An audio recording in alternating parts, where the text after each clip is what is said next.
नमस्कार, मैं हूं मोहम्मद आसिफ और आप देख रहे हैं नेक्स्ट 9 न्यूज़। उन लोगों को शर्म के मारे इसलिए अपने आप में मर जाना चाहिए कि जो लोग मणिपुर को जला रहे हैं। शर्म उन लोगों को भी पता नहीं क्यों नहीं आ रही जो लोग मणिपुर पर हंस रहे थे और आज उन्हीं के राज्य में हिंसा हो रही है। दर्शकों, देश की राजधानी से इस वक्त जहां से मैं वीडियो शूट कर रहा हूं, यहां से 40 से 50 किलोमीटर या फिर 100 किलोमीटर या 200 किलोमीटर के आसपास का डिस्टेंस होगा, दूरी होगा, जहां कल से पूरा हरियाणा जल रहा है। और इसका मामला आज दरअसल कोर्ट में भी चला गया। पूरे जो बजरंग दल के चाहने वाले लोग हैं, जो उनके कार्यकर्ता समर्थक हैं, वो आज पूरे देश भर में जो है प्रदर्शन करने के लिए भी ऐलान कर चुके हैं। उसको कैसे रोका जाए, इसके लिए भी सुप्रीम कोर्ट में मामला गया। लेकिन इस बीच में सियासत तो आप जानते ही हैं कि जोरों पर है, और उसकी सबसे बड़ी वजह है कि सबको अपनी अपनी राजनीति रोटियां सेकना है। इस बीच में पवन खेरा आते हैं और मणिपुर और हरियाणा दोनों को लेकर मोदी सरकार पर जबरदस्त तरीके से हमलावर होते हैं और बताते हैं कि किस तरीके से जानबूझकर देश को जलाया जा रहा है। जरा क्या कुछ करें, गौर से सुनिए। मणिपुर से मेवात तक, बरेली से बादशाहपुर तक जो हो रहा है वो आपके सामने। हिंदुस्तान की रूह पर एक हमला। शंभूलाल रैगर ने अफराजुल को मारा, या रियाज अत्तारी और घोष मोहम्मद ने कन्हैयालाल तेली को मारा, या चेतन सिंह ने 4 यात्रियों को मार दिया, 3 मुसलमान थे, एक उसका अपना बॉस था। ये सब कोई हिंदू ने मुसलमान को मारा या मुसलमान ने हिंदू को मारा, उससे कहीं ज्यादा बढ़कर कुछ ऐसी ताकतें हैं जो इस देश की आत्मा पर जमकर हमला बोलने की कोशिश कर रहे हैं। आज से नहीं कर रहे हैं, कई दशकों से कर रहे हैं। और ये लड़ाई आज की नहीं है, न कल शुरू हुई न कल खत्म होगी। ये बहुत पहले से चली आ रही है, बहुत आगे तक जाएगी। कभी कभी लगता है कि हम क्यों बोल रहे हैं। लफ्जों की हकीकत कई बार सताती है। The ineffectivity, the futility of words. लेकिन आज बहुत जरूरी है, हम जो भी हैं, जहां भी हैं, सरकार में हैं, नहीं है, मायने नहीं रखता। एक पूरा तंत्र है, एक ऐसी राजनीतिक विचारधारा है जिसके साथ मीडिया का एक बहुत बड़ा हिस्सा है। उसके खिलाफ आवाज उठानी होगी और लफ्ज ही है हमारे पास। कई बार बहुत साथी फोन करते हैं कि ऐसे मीडिया को बॉयकॉट करिए, उनको विज्ञापन मत दीजिए, तमाम जो हमारे अलायंस पार्टनर्स हैं उनको भी कहिए कि साहब इनको बॉयकॉट करें। बिल्कुल इन सब चीज़ों पर विचार किया जा रहा है और विचार करना आवश्यक है, ज़रूरी है।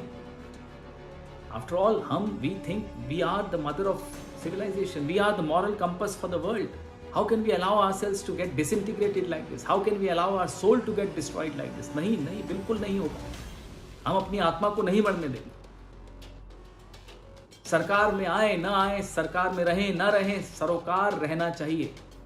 और जो लोग समाज में जहर के बीज बोते हैं, वही लोग हैं जो आज सत्ता की फसल काटने की कोशिश करते हैं। उसी नफरत से, उसी जहर से वो सत्ता की फसल काटते हैं।